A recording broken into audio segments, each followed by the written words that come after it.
Well, Douglas, really pleased to be sitting here with you today, and we're going to be talking about Creation of the Gods 1, for which you were the visual effects supervisor, right? Yes. So I actually did watch the film and really enjoyed it. I watched it partly for just the nostalgia of all these Chinese legends that I grew up with, but also in part for Mr. Fei's chest muscles, and I have to say, neither disappointed. So I enjoyed it. It was thoroughly entertaining for me. What about yourself? Did you enjoy the film? Yeah. When you work on a film for so long, you kind of know too much about it. So it was great when I finally saw it, and I could digest what the whole thing was together with the music and the sound and everything.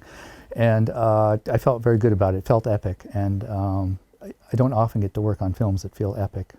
So here's the thing about this film. I thought it was very localized culturally in terms of the characters and a lot of the settings. There wasn't a lot of background given about them, which I think for the Chinese audience, not much explanation is needed because we grew up with this. But from your perspective and some of your non-Chinese colleagues' perspective, how did you find it? Was it difficult to comprehend?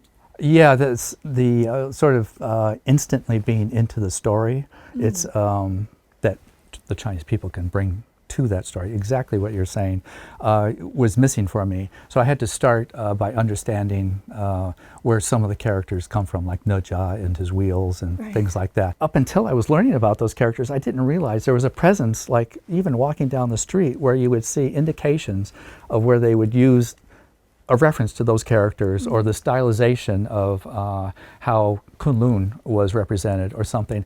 What for you were some of the most difficult aspects in terms of the special effects for this film? Yeah, well, the scale of what Wershan wanted was pretty monumental.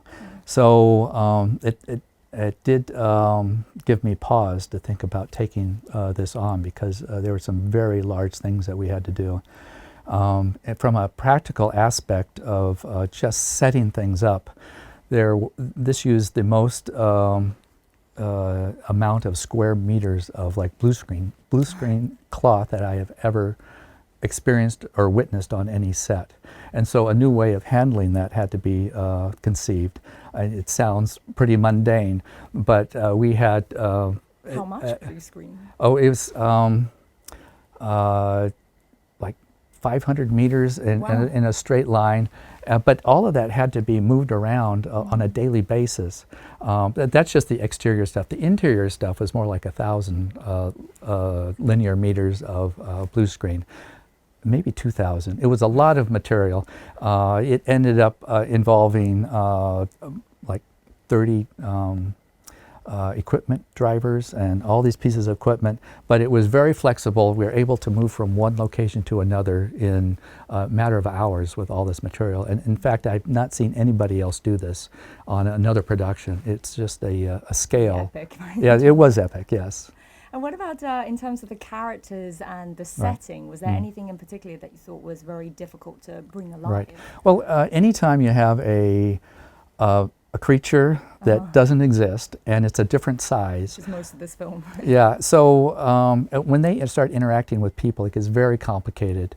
You have to figure out how that creature actually moves. You have to figure out sort of their mentality, and you have to prepare technically to carry and move a human in a way that fits with the animation and the nature of that character. This involves mechanical devices called motion bases to put these people on, and it has to be done safely. The other thing that must have been difficult is sort of balancing Chinese traditional aesthetics and Chinese legends with what the modern audience can accept. So that was part of my concerns also. One of the things that happens with any type of conceptual creature is the person drawing it doesn't actually know if they've drawn it so it could actually walk or fly. And those problems have to be designed, the solutions to those problems have to be designed into the structure. So the Taote, for instance, when it first got it, it wasn't able to take any steps like could only do little baby steps. So we had to figure out how to make the whole system work, and all the flying stuff. There's also a lot of artwork that is really impressive that was done on this movie.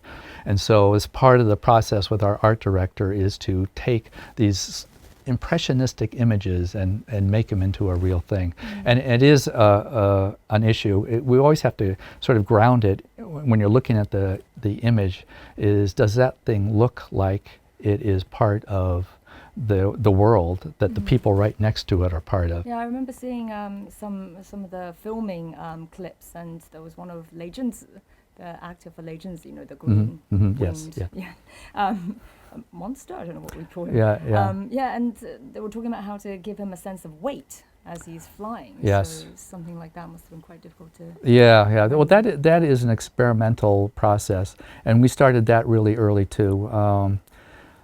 The final judge of that is the director on doing that, and we tried different tests to see if is this too light, is this too heavy, what are the parameters. One of the things about Legenza that is completely different than other creatures that fly, and a lot of people who see the movie won't realize this, but the wings are designed from fish fins. And the structure of the arms in the membranes are actually very flexible. It's only the leading edge that is stiff. So we used goldfish and stuff like that to study their fin motion for that. So the behavior is something that Wurshan was specific that what he didn't want. He didn't want a bat and he didn't want a bird. And a lot of our tests would go into that area of bird-like or bat-like. We weren't doing Batman, so it had to look significantly different. I remember you said in an interview before that water can actually be one of the toughest elements to recreate. Yeah. What did you think of the results of that scene where Zifa lands in the Yellow River? Yeah, I was concerned about that whole process. That has an unknown quality to it when you start shooting. You don't know exactly what's going to happen because you're dealing with an actor in water. You don't know exactly what's going to happen, and you need to have that turbulence around them, and you don't know how that's going to integrate with the wider scene. There was a lot of photography done in different custom-built water tanks in Qingdao. Poor Jifa and others spent a lot of time in the water just as winter was starting in Qingdao. So, yeah, there's a lot of pieces that go into the film that you end up with. Who has designed a water tank that is with turbulent water? What color is the water going to be in this river? And how do you integrate it with this overall view of what the bigger river is going to be? You have to start with some sort of final images at the end and sort of work your way back into what the details are. But do you think these kind of visuals, this sort of very uniquely Chinese context, for this film, could it have a place in the international cinema? Oh yeah, definitely. It's really a fresh view for Western audiences of a lot of things. I even got feedback from the vendors, for instance, in Canada. Said they really appreciated working on these designs because they were fresh designs. They weren't standard Hollywood type designs. They came from a completely different direction. So it is enjoyable for people to get fresh input and from different directions. So what was the experience like for you working with Chinese visual artists? Were there differences in approaches? Or? It feels pretty similar to me. Besides, for me, frequently a language problem. Yes, I really don't speak Mandarin. So that is a huge handicap on my part. It was the language issue, which is very delicate when you're talking about artistic stuff.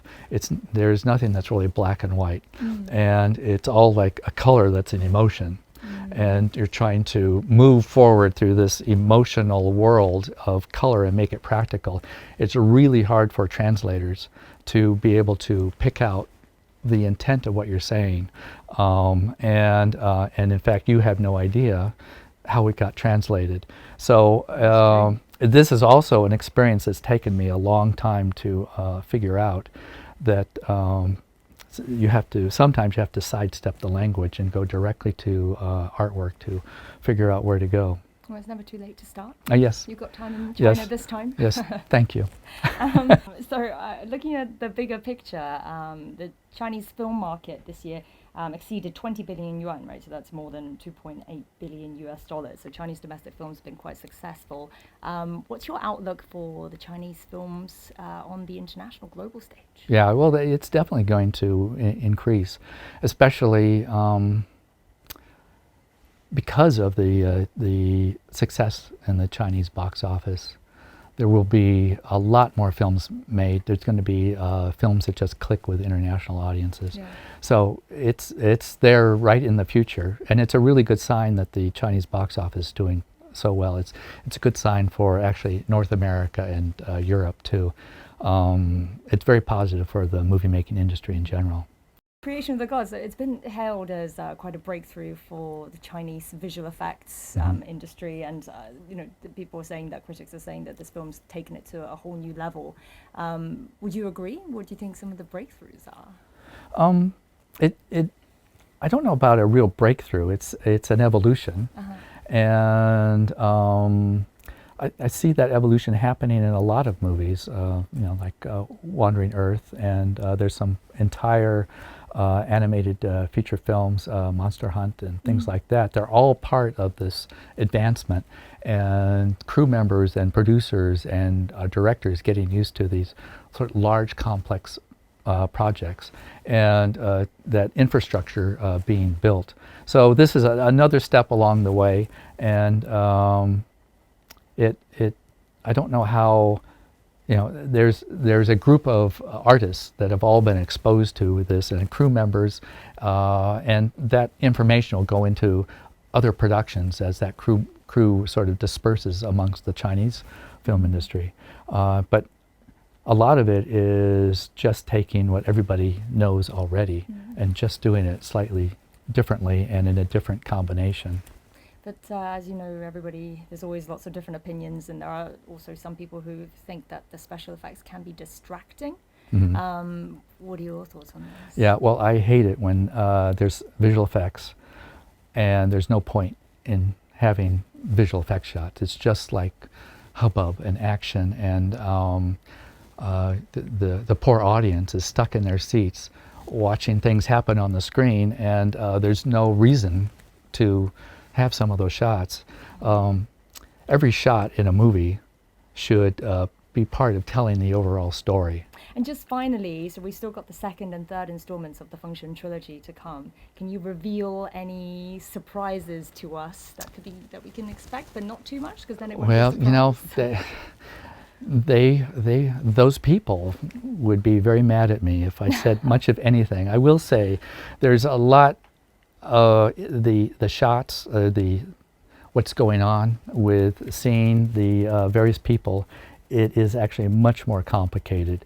Movie 2 and 3 are visual effects wise very complicated, and really take another step in the visual effects world to complete them. Well, you've definitely drummed up the anticipation without telling us anything. We definitely look forward to the future films, and thank you so much for speaking with us, especially on the heels of your jet lag and just arriving here. Right. Okay. Really appreciate Thank you. it. Okay. Thank you. Thank you. Yeah.